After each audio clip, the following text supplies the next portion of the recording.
là, je vous le disais, avant la fin de la période, il y a Jocelyn Thibault qui venait me rejoindre pour discuter un petit peu de hockey féminin. Avance-toi un petit peu, Jocelyn. Ah, comme ça, c'est parfait. Et on va enlever le petit carré dans le coin. Ben, Jocelyn, bienvenue ici à Lennoxville. Un plaisir, je suis content d'être bon? là. Ben oui. Puis écoute, on en parlait un peu. J'ai annoncé évidemment que tu serais là au deuxième entracte. La troisième des jeunes filles ton bébé là, qui est sur la patinoire, la dernière. Oui. Ben écoute, ça doit être le fun quand même. Là. Puis en même temps, un petit pincement de cœur parce que c'est la dernière. Oui, exact. C'est nos trois filles ont passé par les Cougars de Champlain, par le collège Champlain à Knoxville. Et puis notre plus jeune, c'est sa troisième et dernière année de cégep cette année. Alors, évidemment qu'une dernière saison, après ça, on verra si elle veut poursuivre au niveau universitaire. Mais c'est vraiment le fun. Et puis, écoute, je pense que les Cougars vont une belle année cette année. Oui, ben oui. Alors, bien motivé là, pour avoir une belle fin de carrière collégiale. Oui, puis vois-tu, 7 défenseurs cette année du côté des Cougars. J'ai parlé avec Dave Evangelo et tu pourras écouter l'entrevue en reprise. C'est intéressant où on a fait le tour de l'équipe au complet et on a parlé très peu de l'offensive parce qu'il est revenu immédiatement vers la défensive. Une transition défense-attaque cette année du côté des Cougars qui risque d'être un peu supérieure à ce qu'on a vu les autres années. Puis on le sait, hein, Jocelyn, une équipe solide, ça se bâtit à la ligne bleue et ça risque d'être intéressant. Oui, tout à fait. Mais en fait, moi, il y a beaucoup de nouvelles joueuses cette année. Évidemment que je suis beaucoup moins au fait là, des nouvelles joueuses qui arrivent, des joueuses issues des rangs Midget 3A et autres. Et alors, oui, puis ce que je remarque, c'est qu'il y a des très bonnes recrues cette année. Ouais. À la défense, comme tu as dit tantôt, vraiment des défenseurs vraiment solides, des défenseurs mobiles avec une bonne relance, capables de jouer là, vraiment dans les deux sens de la patinoire. C'est vraiment une défense très, très solide, très profonde cette année qu'on peut voir. Puis on voit aussi à l'avant aussi des nouvelles joueuses à l'avant qui se mêlent très bien à la nouvelle équipe. Mais non, je suis très impressionné par les nouvelles joueuses de Champlain. Tu l'as dit, à la défense, très solide, une équipe très profonde à défensive. Et encore une fois, des filles qui sont vraiment capables de jouer dans toutes les situations, capables de jouer sur l'avantage numérique, capables de jouer en désavantage numérique, capables de faire une bonne relance. Alors, c'est vraiment intéressant. Oui, puis quand on voit en plus gagner un petit peu en maturité et en confiance, Annabelle qui, sur justement l'avantage numérique, est allée en fond de territoire, est venue défier la défensive. On ne la voyait pas les années précédentes faire ce genre de jeu-là, mais là, gagne en confiance. C'est intéressant de le voir. Là. Oui, c'est le fun. Ben écoute, on a un très, très bon personnel d'entraîneur ici à Champlain. Puis Annabelle, justement, tu sais, souvent la confiance pour elle, c'est pas quelque chose qui vient naturellement sur la glace. Mais oui, tu sais, quand tu es ta troisième année, une vétérane de l'équipe, et puis bon, on l'a vu, je connais pas tous les systèmes de jeu là, que les entraîneurs mettent en place, mais effectivement, elle s'est aventurée à territoire profondément à territoire adverse qu'on n'a pas vu souvent dans sa carrière universitaire. Mais c'est le fun. Et tant mieux, les entraîneurs lui font confiance, puis elle est bien contente de ça. Parlons maintenant un petit peu du hockey féminin en général. On voit, il y a quelques années, et les 2 matchs préparatoires des Cougars ont été joués contre Limoilou. Limoilou c'est eux qui ont fait l'histoire du hockey féminin, on ne se le cachera pas. Là. Il y avait Limoilou et les autres. Et là, l'an dernier, pour une première fois, ont été éliminés en demi-finale. C'est 2 autres équipes qui se sont affrontées, dont les Cougars.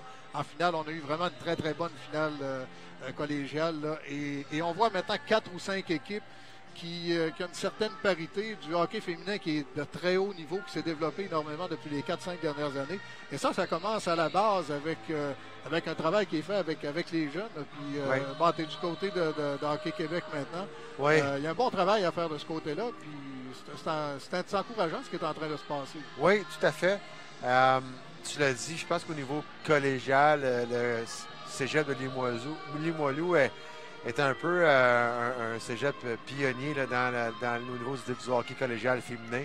Et on a vu par la suite. Il y a eu Saint-Laurent qui a eu des très, très bonnes années pendant un certain temps. Là, c'était un peu plus difficile. On a formé l'équipe l'année passée. On revient cette année dans la Ligue. Mais depuis le retour, depuis la nouvelle équipe des Cougars dans la Ligue, depuis que Champlain a rejoint cette Ligue-là, a fait du très bon travail. On voit maintenant John Abbott, depuis l'arrivée de Noémie Marin, qui est vraiment devenu un programme de hockey féminin de premier plan.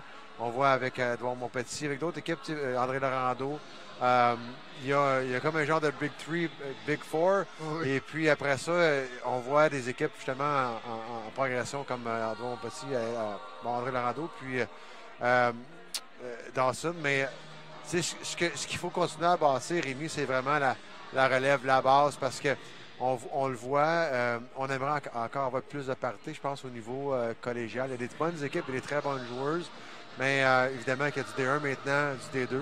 Alors, ce qu'on souhaiterait justement, c'est d'arriver avec d'élargir un peu le bassin de joueuses en dessous des rangs collégiaux pour justement là, fournir les rangs collégiaux, que ce soit D1 ou D2, avec un maximum de joueuses. Et on a encore du travail à faire au Québec. Je pense que tu es en bonne position pour en parler, mais il y a des bonnes choses qui se passent. Il y a du bon calibre de hockey féminin.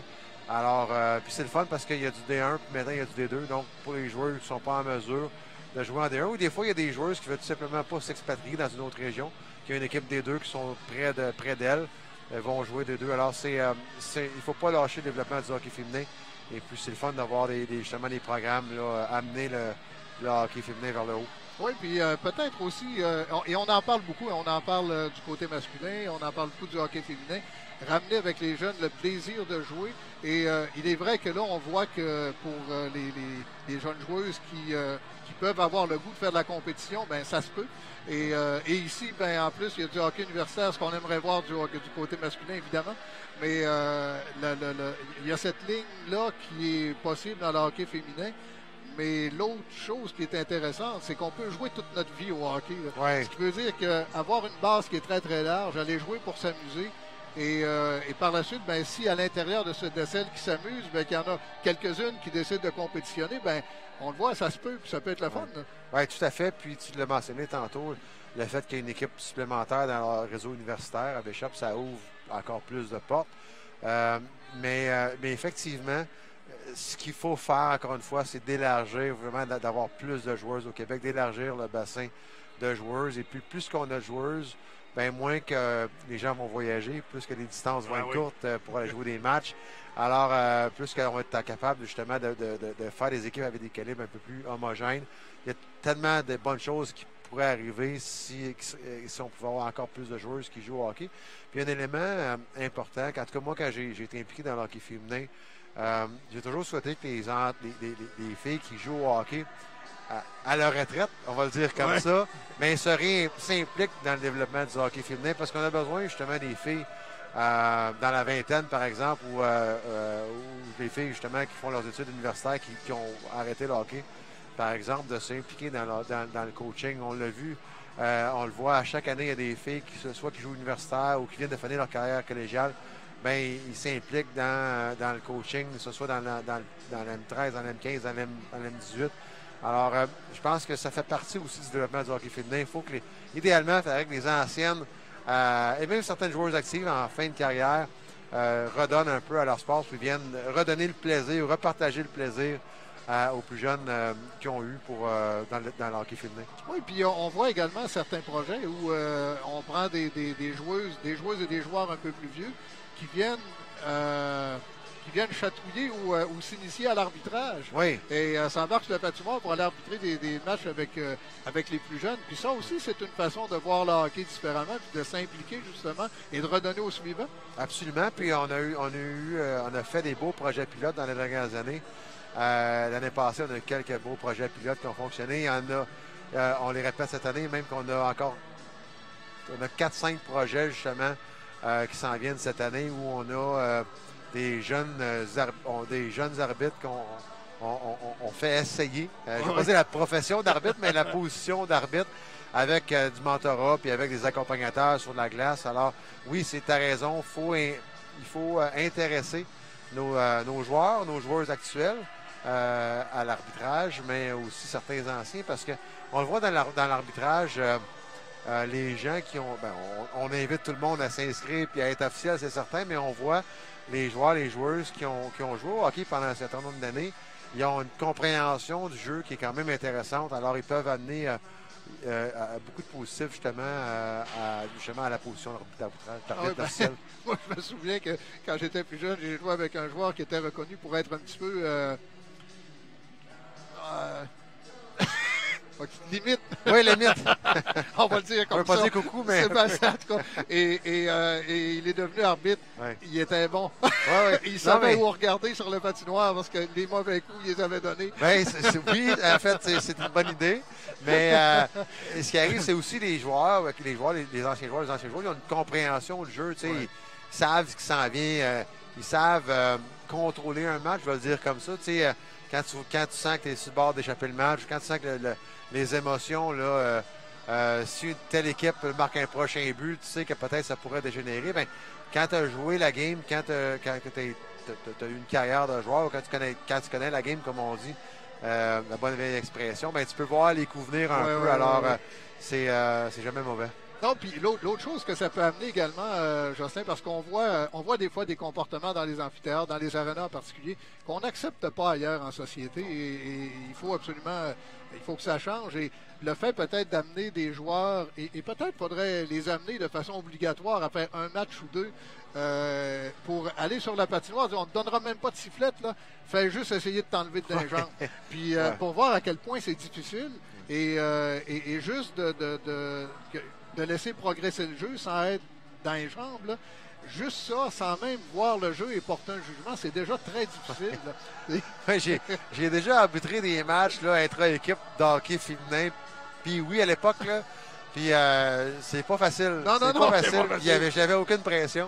Alors non, c'est vraiment pas évident, tu l'as bien dit, d'être officiel. Mais écoute, je pense que de façon générale, on a un travail au Québec, justement, au niveau de la culture.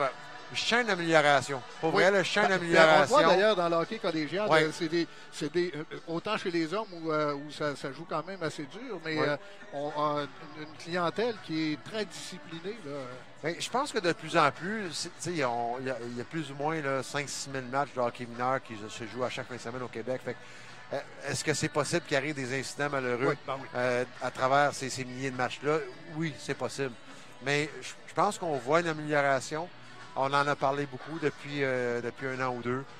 On veut que les jeunes aient du plaisir sur l'air. On souhaite que l'aréna comme tel soit un environnement agréable où les jeunes ont du plaisir, où les parents ont du plaisir, où ce qu'on encourage les jeunes, sans dire encourager les officiels, mais à tout le moins qu'on les respecte, je veux dire comme ça. Oui, puis je pense qu'il faut les encourager aussi parce que d'abord, c'est pas facile. Ouais. Le respect de l'autorité, ça fait partie de tu sais, quand tu arrives sur le numéro, moi, ça ne me le dit pas aujourd'hui, tu vas rentrer de l'autre bord. Ouais. Puis, il y a des superviseurs qui sont là pour les évaluer, les officiels. Et de toute façon, si on crie après quelqu'un, le niveau de stress monte, ça n'améliorera rien. Et entre toi et moi, Jocelyn, c'est un jeu d'erreur. Et est-ce qu'un arbitre a le droit à l'erreur lui aussi? Ben oui, il a le droit à l'erreur lui aussi. L'important, c'est qu'il n'en fasse pas trop. Mais il a le droit lui aussi à se tromper. Puis, écoute, on va dans des... tu parlais, tu étais allé t'amuser un peu avec des jeunes filles d'âge pioui. Des jeunes garçons d'âge pioui. Il y en a qui mesurent 6 pieds, là. Oui. On peut pas voir par-dessus leur tête. Non, c'est vraiment pas évident. Mais encore une fois... Le sport du hockey, surtout le hockey amateur, on n'est pas dans le hockey professionnel, dans le hockey amateur, on veut vraiment que les gens qui participent, autant les entraîneurs officiels, les administrateurs, les parents, les joueurs aient du plaisir. Il faut voir le sport, percevoir le sport pour ce qu'il est, vraiment développer des valeurs intéressantes, ces choses-là. Encore une fois, on en parle, on fait de la sensibilisation. Je pense que tout le monde y participe, autant au niveau de Hockey Québec, les régions, les associations de hockey mineur. Je vois du progrès. Et alors, il faut continuer dans ce sens-là. Ouais. Pendant ce temps-là, les joueurs sont revenus sur la patinoire. Jocelyn, je te laisse regarder ta jeune fille, ton petit bébé, oui, qui va jouer la troisième période. Ils sont bien partis pour gagner 36 tirs contre 6. Mène seulement 2-0 par contre. Fait. Ça peut tourner. Oui, on dit un avance de 2 buts dans le hockey, c'est la pire. C'est la pire avance. Oui. Donc, à suivre. Oui. Merci beaucoup, Jocelyn. Bon match. Bye bye. Pendant qu'on est revenu sur la patinoire et merci.